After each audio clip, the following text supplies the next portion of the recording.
पलट कर रख दिया। और ये जो मोड़ आया है ये इतना ज्यादा हैरान कर देने वाला है कि जब हमने इसे सुना तब हम भी चौंक गए। यहाँ अब जो पिता है उसके ऊपर आरोप लगते हुए नजर आ रहे हैं। दिल्ली यूनिवर्सिटी की छात्रा पर भारत नगर इलाके में हुए एसिड अटैक मामले ने एक नया मोड़ ले लिया है। पीड़ित छात्रा के पिता अकील ने कबूल किया है कि उसने आरोपी जितेंद्र को फंसाने के लिए झूठी साजिश रची थी। पीड़ित के पिता अकील ने पुलिस की पूछताछ में हैरान करने वाला सच बताया। उसने कबूल किया कि वो जितेंद्र को फंसाना चाहता था, इसलिए उसने एसिड अटैक की साजिश रची। वहीं ईशान और अरमान से भी उसका पुराना विवाद था, इसलिए उसने उन दोनों को भी फंसा दिया। जांच से जुड़े सूत्रों के मुताबिक डीयू की छात्रा खुद एसिड लेकर पहुंची थी। उसके पिता अकील ने ही उससे ये पूरी साजिश रचने के लिए कहा था, क्योंकि अकील के खिलाफ जितेंद्र की पत्नी ने यौन शोषण और ब्लैकमेलिंग का केस दर्ज कराया था और इसी मामले से बचने के लिए जितेंद्र को फंसाने की साजिश रची गई। पुलिस की जांच में सामने आया कि आरोपी जितेंद्र घटना के वक्त करोल बाग में था। सीसीटीवी और कॉल डिटेल रिकॉर्ड से भी इसकी पुष्टि हुई है।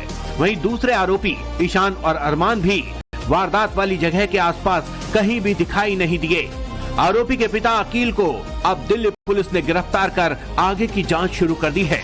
इससे पहले पीड़ित लड़की ने जिन लड़कों पर आरोप लगाया था उनका कोई रोल घटना में नजर नहीं आया। जांच में सीसीटीवी फुटेज और फॉरेंसिक टीम की भी मदद ली गई। यही नहीं, इस इन्वेस्टिगेशन में कोई चूक न हो जाए, इसलिए मौके पर दोबारा फॉरेंसिक टीम को बुलाया गया था। इस सब में अहम बात यह है कि अरमान की मां शबनम भी 2018 में एसिड अटैक पीड़िता है, जिसका अकील खान से संपत्ति विवाद चल रहा है। वहीं पीड़िता के भाई की भूमिका पर भी सवाल उठने लगे हैं कि उसने बहन को कॉलेज तक क्यों नहीं छोड़ा।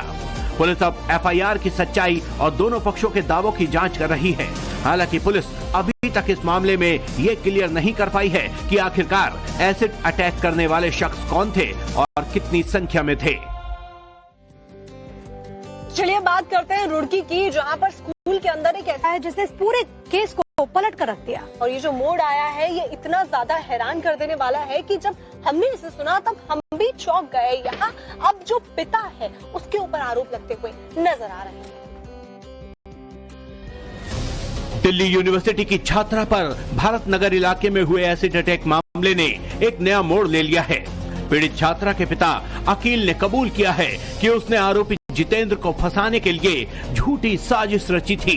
पीड़ित के पिता अकील ने पुलिस की पूछताछ में हैरान करने वाला सच बताया। उसने कबूल किया कि वो जितेंद्र को फंसाना चाहता था, इसलिए उसने एसिड अटैक की साजिश रची। वहीं ईशान और अरमान से भी उसका पुराना विवाद था, इसलिए उसने उन दोनों को भी फंसा दिया। जांच से जुड़े सूत्रों के मुताबिक डीयू की छात्रा खुद एसिड लेकर पहुंची थी। उसके पिता अकील ने ही उससे ये पूरी साजिश रचने के लिए कहा था, क्योंकि अकील के खिलाफ जितेंद्र की पत्नी ने यौन शोषण और ब्लैकमेलिंग का केस दर्ज कराया था और इसी मामले से बचने के लिए जितेंद्र को फंसाने की साजिश रची गई। पुलिस की जांच में सामने आया कि आरोपी जितेंद्र घटना के वक्त करोल बाग में था। सीसीटीवी और कॉल डिटेल रिकॉर्ड से भी इसकी पुष्टि हुई है। वहीं दूसरे आरोपी ईशान और अरमान भी वारदात वाली जगह के आसपास कहीं भी दिखाई नहीं दिए। आरोपी के पिता अकील को अब दिल्ली पुलिस ने गिरफ्तार कर आगे की जांच शुरू कर दी है। इससे पहले पीड़ित लड़की ने जिन लड़कों पर आरोप लगाया था उनका कोई रोल घटना में नजर नहीं आया। जांच में सीसीटीवी फुटेज और फॉरेंसिक टीम की भी मदद ली गई। यही नहीं, इस इन्वेस्टिगेशन में कोई चूक न हो जाए, इसलिए मौके पर दोबारा फॉरेंसिक टीम को बुलाया गया था। इस सब में अहम बात यह है कि अरमान की मां शबनम भी 2018 में एसिड अटैक पीड़िता है, जिसका अकील खान से संपत्ति विवाद चल रहा है।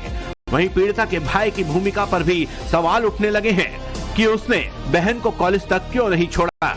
पुलिस अब एफआईआर की सच्चाई और दोनों पक्षों के दावों की जांच कर रही है। हालांकि पुलिस अभी तक इस मामले में ये क्लियर नहीं कर पाई है कि आखिरकार एसिड अटैक करने वाले शख्स कौन थे और कितनी संख्या में थे। चलिए बात करते हैं रुड़की की, जहां पर स्कूल के अंदर एक